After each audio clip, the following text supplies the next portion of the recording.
Түз эфирде Ала Тоо Лайв программасын көрүп жатасыз. Студияда Амантур Төрөбаев. Саламатсызбы? Мыйзамсыз аңчылыкка салына турган айыптын өлчөмү көбөйтүлдү. Токтомго киргизилген өзгөрүүлөргө ылайык мыйзамсыз аңчылык кылган фактылар боюнча маалымат билдиргендерге сыйакы берилет. Аларга браконьерден өндүрүлгөн айып пулдун 50% каралган. Маалыматты ачык жана жашыруун түрдө берсе болот. Жашыруун маалымат бергендердин купуялуулугу сыр болуп сакталары маалымдалат. Кадырман көрүүчү, мыйзамсыз аңчылык тууралуу кеп кылабыз. Бул үчүн берүүбүзгө жаратылыш ресурстары, экология жана техникалык көзөмөл министрлигинин биологиялык ар түрдүүлүк департаментинин өсүмдүктөр менен иштөө башкармалыгынын башчысы Бакыт Жороев жана аталган башкармалыктын жаныбарлар дүйнөсү менен иштөө бөлүмүнүн башчысы Адис Мадиевди чакырганбыз. Адис Искендерович, саламатсыздарбы? Кутмандуу күнүңүздөр менен студиябыздарга кош келиңиздер. Мынакей мыйзамга токтоло турган болсок, буга чейин мыйзамга өзгөртүүлөр киргизилди, токтом кабыл алынды. Эми иш кандай жүрөт? Ыргагы ошого токтолсок алгач. Саламатсыздарбы? Бул министрлик тарабынан Кыргыз Республикасынын жаныбарлар дүйнөсүн коргонуу жана күчөтүү жана жаратылышты пайдалануу белгилеген тартипти сактоо үчүн жоопкерчиликти жогорулатуу максатында 224 токтомго өзгөртүүлөр киргизилген. Токтомдо көрсөтүлгөндө бул айып ошо жаныбарларга, жапай жаныбарларга жана кызыл китепке кирген жапай жаныбарларга айып өлчөмүн көбөйтүлгөн. Мисалы айта кетсек, бул Агилбирске 1,5 миллион каралса, азыркы учурда 2 миллионго чейин көбөйтүлгөн. Жана эле ошондой эле кызыл китепке кирген жаныбарларды бул марал, аркар кулжа, ошондой эле аюуга жана жейренге буга чейин миллион болсо, азыркы учурда 1,5 миллион каралган. Мындан сырткары бул кызыл китепке кирбеген ача туяктуу жаныбарлар бул тоотекеге жана ошондой эле эликке. Тоотеке буга чейин 100 миң болсо, азыркы учурда 300 миң каралган. Эликке 50 миң каралса, 50 миң каралса, азыркы учурда 100 миңге чейин жогорулган. Ошондой эле айта кетсек, бул токтомдо 50% сыйакы катары жана ошол маалыматты берген адамга каралган. Бул маалыматты берген адамдарга жана биз өзүңөргө белгилүү болгондо, бул маалымат эметкенде бул бизде единый реестр правонарушений деп коет. Ошоко бүт түзгөн бул протокол жана акты түзгөн адамдарга гана берилет да.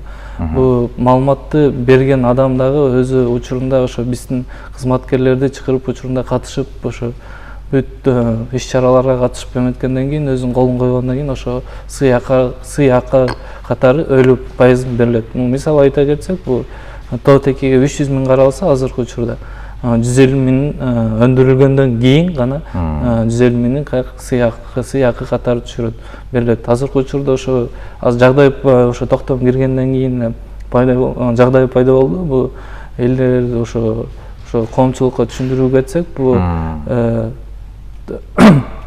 аныкталгандан кийин, андан кийин соц процесстери жүрөт. Процесстер аяктангандан кийин соттун токтому чыккандан кийин, ошо акча төлөнүп берилгенден кийин анан гана берилет.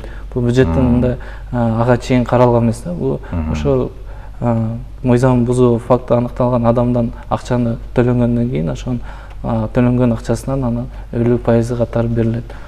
Бул ошол тартипке киргизилген механизмдер бүт жазылып, ошолорго да өзгөртүү киргизебиз. Буга чейин айта кетсек, бул өзүңүздө белгилүү болгондой, ошо Кыргыз Республикасынын президентинин жарлыгы менен Агилбирсти биз как улуттук символ катары деп тануу катары алынган. Ошол себептен бул токтомго өзгөртүүлөр киргизилген. Бул өзүңөргө карап тургандай, бул жана буга чейин айтылып кеткендей, эмнеге ушунча эле түргө эле киргизип койдуңар, эмнеге дагы жаныбарларды киргизбейсиңер, бүркүттөрдү дегенде, бул ошол жарлыктын ишке ашыруу максатында киргизилген.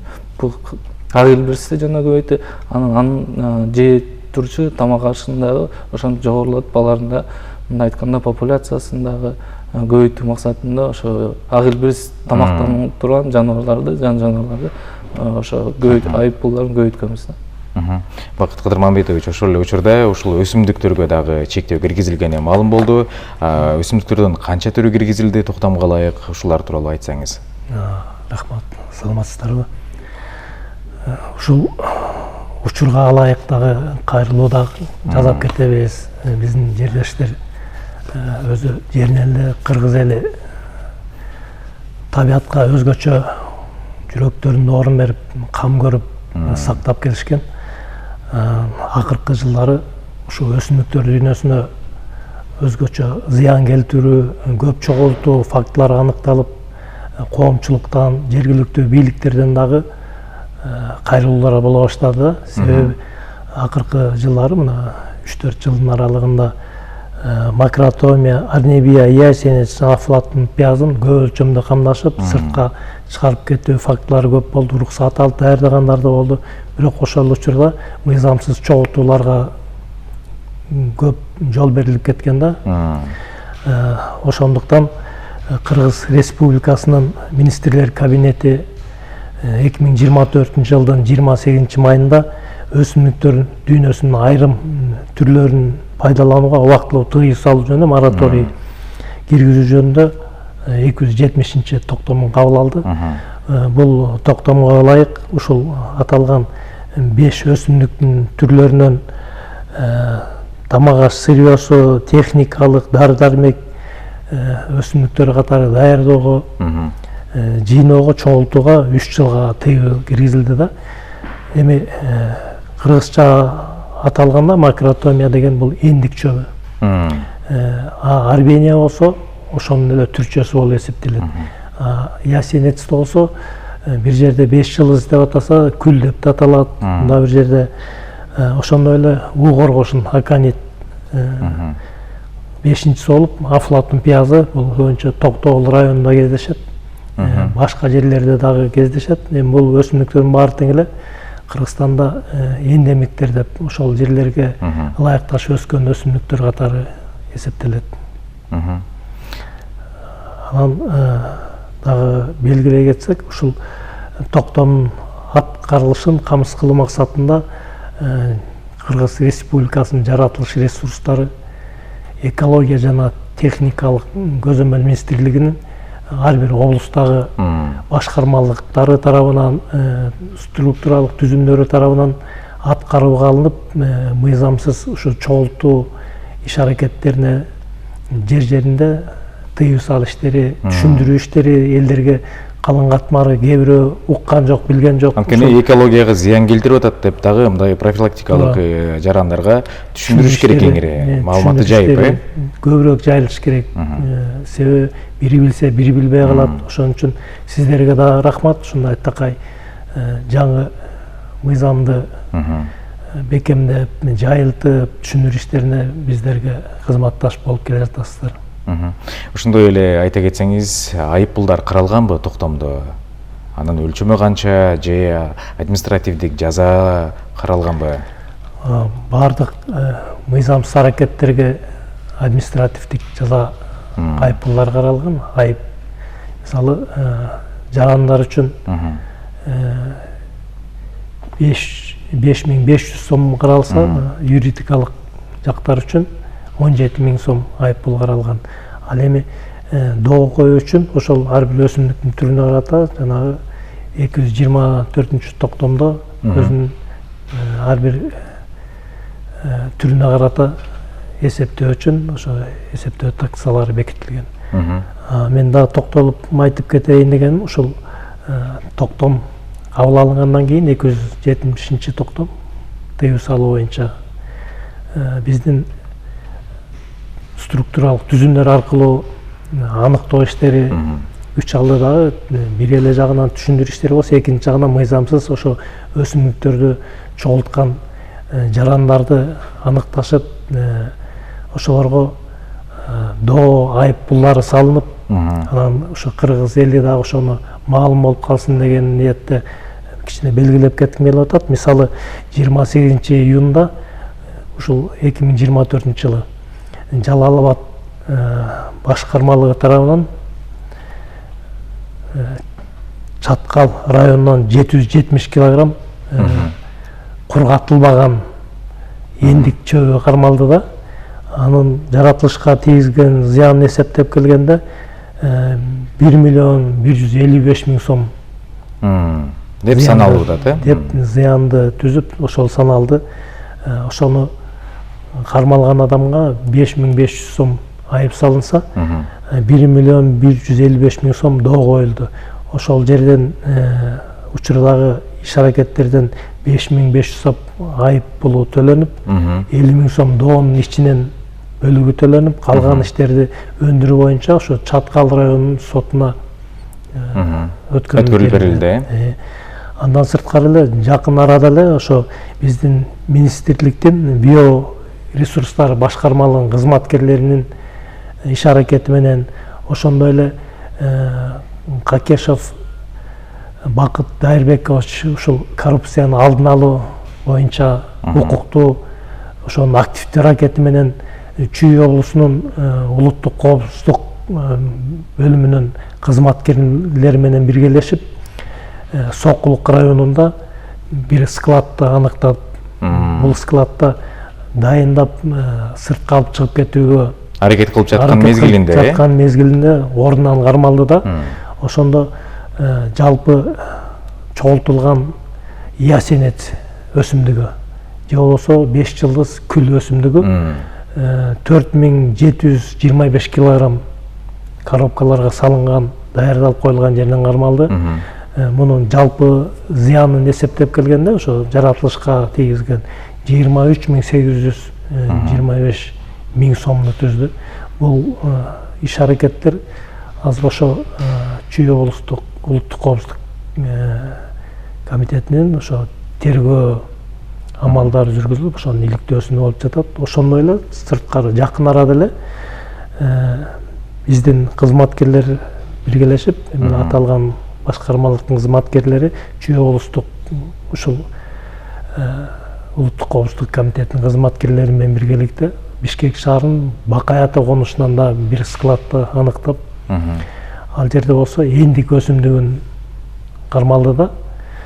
Анда ошо салмагын белгилей кетсем 649 килограмм кургатылган эндик өсүмдүгү, 776 килограмм кургатыл элек эндик өсүмүн кармалды да. Мына мунун жалпы зыянын эсептеп келгенде 12.244.000 сом зыян эсептелди. Эми муну эсептөөнүн өзүнүн шарттары болот. Бул атайын баягы мыйзам чыгарылгандан кийин сатуу аракеттери болгондуктан базар баасындагы 1 килограммы 5 эсе көбөйтүлүп кетет да. Мисалы 1 килограммын учурда 1000 сом, 1200 сомдун аралыгы болсо 1000 сомдон эсептелгенде эле жаратылыш үчүн мындай орчундуу зыян да. Эми жаратылышты акча менен баалай берсе бул сөз жетпейт. Жаратылыш табият өзү баасыз, баа жетпейт. Анткени ал калыбына келиш дагы канча бир убакытты талап кылат. Туура. Ал калыбына келиш дагы алардын аткарган өздөрүнүн дагы ар бир өсүмдүктүн милдеттери бар. Анан ал жерлер дагы зыянга учурайт. Калыбына да келтирбейт аны казгандар. Казды таштап салды, башка өсүмдүк тегеретесиндегилерге дагы ошо орчундуу зыян келет. Ошон үчүн жалпы мен кыргыз эли табият менен гармонияда жашап келген эл, Манас атабыздын табият менен таттуу бололу деген осуятын акыл сөзүн бийик тутуп келишет. Ошон үчүн бардыгыңыздарды мен табиятты коргоого да чакырып кетет элем. Бул жалгыз эле ошо бир министрликтин иши эмес, бул ар бир адамдын милдети. Жалпы жарандын десек болот, ошондо гана биз экологиябызды сактай алабыз. Табиятыбызды сактайбыз, туура айтасыз. Жакшы белгилеп өттүңүз. Адис Искендерович, төмөндө айтып өттүңүз, эмне үчүн башка ушул жаныбарларды кошсо болбойт деген дагы суроолор жаралат деп. Негизи сиздердин ушул тизмеде дагы канча киргизейин деген, жоксо кызыл китепте ушул жаныбарлардын тизмеси бар, аныкталган? Жок, булай айта кетсек, бул жерде Кыргызстанда бүт байырылган жаныбарлардын тизмеси бар. Бул токтомдо ал бүт жаныбарлардын өзүн мындай айтканда жаратылыш менен Илимдер академиясынын аныктап берген баасы менен коюлган. Бул учурга чейин бирок биз ошо бүгүнкү күндө анализ жүргүзгөндө ошо именно мыйзам бузуу фактылары ошо биздин ошо тоотекиге жана ошондой эликке көп аңчылык кылып атышат. Учурлар пайда болуп, ошолор бүт анализдеп жүргүзүп, анан ошол эле жаныбарларга эле киргизилди да. Анализдин негизинде бул 10 жылдык анализ. Ага чейин бул тийбеген жаныбарларга деле мындай айта кетсек, башка жаныбарлар деле бар да. Аларга тийбесек деле жана көбөйтө бергенде эле бул айтканда негизсиз болуп калат экен. Ошол себептен бүт анализ жүргүзүп, ошол жаныбарларга да киргизилген. мүмкүндө ошо жана сиз айтып атканда кызыл китепке кирген жаныбарлар боюнча азыркы учурда ошо министрлик тарабынан атайын комиссия түзүлүп, бул баягы бүт улуттук илимдер академиясынын илимий кызматкерлер бүт карап азыркы учурда ошо жанынан ошо китепти басып чыкканга иш аракеттер жүрүп жатат. Ошондо анан кийин биз аныктап кайсы жаныбарларды чыгарыш керек, аны киргизиш керек, бүт ошо жеринде изилдөө жүргөндөн кийин кайрадан аныкталат турбайбы демек, Ошондой эле коруктар менен иштешүү, фото капкандар тууралуу дагы кеп сала кетсеңиз. Ошо бүгүнкү күндө ошо мамлекетибизде 600-700дөн ашык фото капкандар орнотулган. Бул фото капкандар биринчиден ошо жаныбарларды байкоо максатында курулган. Экинчи максаты бул ошол эле мыйзамсыз анылоо, аңчылык кылуу боюнча да атайын фотолошка алынып, ошол эле атайын браконьерлик чыккан бул алдын алуу, бөгөт коюу максатында ошо аларды коюлган. Ал чын айта кеткенде азыркы учурда бир 100дөн 150ге чейин ошо багытта коюлган. Калгандары бул илимий изилдөө максатында жана жаныбарларды байкоо максатында. Айта кетсек, ошо бул фото капкандар коюлушу бир максаты биз ошо байкоо жүргүзүп, санын чыгаруу максатында коюлган. Азыркы учурда ошо ак илбирс деп атпайбызбы?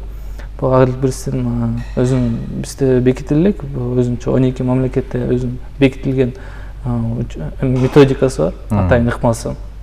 Ыкманын негизинде бул фото капкандын орнотуу максатында гана анан кийин ошо байкоо жүргүзүлөт. Ошо ыкмада ошентип көрсөтүлгөн. Ошол учурда ошо азыркы учурда бүт мына айтсак республиканын 80%-на коюлуп, азыр байкоо жүргүзүп, анализ жүргүзүп, ошо октябрь айларында ошо биз жыйынтыкты чыгарабыз. Ошо биздин ошо ыкманын негизинде ошо стандарттар, международный стандарттар коет, чет элдик стандарттар менен ал коюлган методика өзү. Анан ошондо биз октябрь айларында ошо жыйынтыгын чыгарып, өзүңүздөр белгилүү октябрь айларында ошо ак илбирстин күнү деп эсептелинет. Точно күнүн унутуп койдум. Ошо 13-үндө ошо биз жыйынтыгын чыгарып, бүт элдерге, коомчулукка айтабыз мынча, бизде ага чейин бул министрлик тарабынан, биздин ошо жеринде кызматкерлер тарабынан, ошондой эле баягыдан кызыктар адамдар тарабынан өзү байкоо жүргүзүп жүрөт. Бирок биздин азыр министрликтин өзүбүздүн бекитилген атайын методикабыз боюнча, ыкмабыз боюнча 400дөн 450 башка чейин саналып келет да. Бул жакшы көрсөткүч же? Бул көрсөткүч жылдан биз чын айтканда өзүңүздөр белгилүү болгондой биз өзүбүз деле көрүп атабыз го. Бул ак илбирстер түшүп келген учурлар пайда болду. Көп сүрөттөр пайда болду. Мындай айта кетсек, бир 3-4 ай мурун эле Ак Суудан көрдүк. Басып жүргөн эле ошо мындай айтканда түштө эле ошондой көп пайда болуп, көп уже мындай айтат аткан, бул эмнени айтат? Бул көбөйүп аткан себеби болот. Аз болгондо биз демек шарттар жакшы түзүлүп атат десек жаңылбайбыз. Ошол эле учурда төмөндө айтып өттүңүз, кээ бир жаныбарлардын санын негизсиз көбөйтүү дагы туура эмес деп. Негизи эле аңчылык мезгилди дагы айта кетсеңиз, кайсыл убакта уруксат берилет, кайсыл убакта ушул мөөнөтү бүтөт дегендей. Бул айта кетсек, бул ар бир жаныбарга өзүнүн мөөнөтү бар, аңчылык кылууга. Бул ача туяктуулар, ача туяктар бул бизде өзүнүн токтомдо көрсөтүлгөн, Кыргыз Республикасынын министрлер кабинетинен бекитилген. Бул өзү токтомдо ар бир жаныбардын өзүнүн илимий жагынан каралып бекитилип берген мөөнөттөр. Мисалы айта кетсек, бул ача туяктууларга 10 августтан 1-3 декабрга чейин ачылат. Бул ача туяктууларда бул эликте кирет да. Элик октябрдын ортосунда бүтөт да. Бул себеби ошо элик уже мындай айтканда популяциясын көбөйтүү, төлдөө эме ага тыюу салынат да. Ошол эле учурда ар бир жаныбардын ошо ача туяктууларды айта кетсек, ошо 10 августтан декабрга чейин, андан тышкары биз бөдөнө деп коебуз. Бөдөнө көбөчкөн ошондой эле кеклектерди бул ошо январга чейин барат. Коёндор аңчылык кылууга ар бир жаныбарлардын өз мөөнөтү көрсөтүлгөн токтом негизинде. Эми ушул аңчылык кылам деген жарандарга атайын бир немеси барбы өзүнүн кандай десем ушул токтомго ылайык бул жерде болот, бул жерде болбойт деп көрсөтүлгөн бир шарттар барбы? Бул токтомдо өзү чынын айтканда министрлик тарабынан биз ошо жеке жактар менен келишим түзүп 15 жылга ошо биз жерлерде ошо алар айтканда экинчи колдонуучу болуп ошол жакта жан жаныбарларды колдонууга жана көбөйтүүгө келишим түзүлөт. Келишим негизинде ошо уруксат кагаздары министрликтен ошо жеке жактарга өткөрүп берет, тийиштүү кагаздар. Анан мындай айтканда реализациясы ошо жеке жактардан жүргүзүлөт. Биз как байкоочу контролдоп жана Үстүртөн көз салып турасыздар десек жаңылбайбыз. Багыт Кадырмамедович, ошол эле учурда төмөндө айтып калдыңыз, ушул 5 өсүмдүккө тыюу салынган деп. Негизи алар мыйзамсыз алып чыгып кетер аракеттерди дагы айта кеттиңиз. Көбүнчө бул кайсыл эмнеге колдонушат? Дарычылыккабы же жана башка? Мисалы эндикти илгертен эле кыргыз эли боек катары пайдаланып келишкен. Боечу ар кандай кездемө же башка нерселерди кээде эндик деп атагандай кадимки эндик катары дагы пайдаланып келишкен. Анан ясенс, аканит, афлатун пиязы булар дагы ошо көп өлчөмдө камдалып алып чыгылып атпайбы? Булардын да толук касиеттери, мисалы уу коргошундук мындай эле кыргыз эли дары катары колдонуп келген. Өзүнүн өлчөмүн дагы эсептеп көп пайдаланса зыян болуп каларын да билишкен. Ошон үчүн бул өсүмдүктөрдү көбүрөөк пайдаланып сырткары чыгаруу аракеттери көп болуп кеткен. Бул мораторийдин максаты эле өсүмдүктөргө тыюу салып токтоп калуу эмес. Ал ушул Кыргыз Республикасынын улуттук илимдер академиясы менен биргелешип ошол 3 жылдын ичинде ушул өсүмдүктөрдүн кайра калыбына келишине шарт түзүп, ошолордун жалпы корлорун эсептеп чыгып запастарын же көбөйтүү десек болот, ошо калыбына келтирүү иш аракеттери да. Андан кийин ошо карталарга түшүрүп, ошо жерлерин аныктап, анан лимиттерин чектеп, канча өлчөмдө кайсы жерлерден улам эс алдырып, улам кезек менен берүү тартибин иштеп чыгуу максатында дагы киргизилди да. Төмөндө айтып калдыңыз, калыбына келтирүү деп. Негизи мөөнөтү канча, жылдары канча?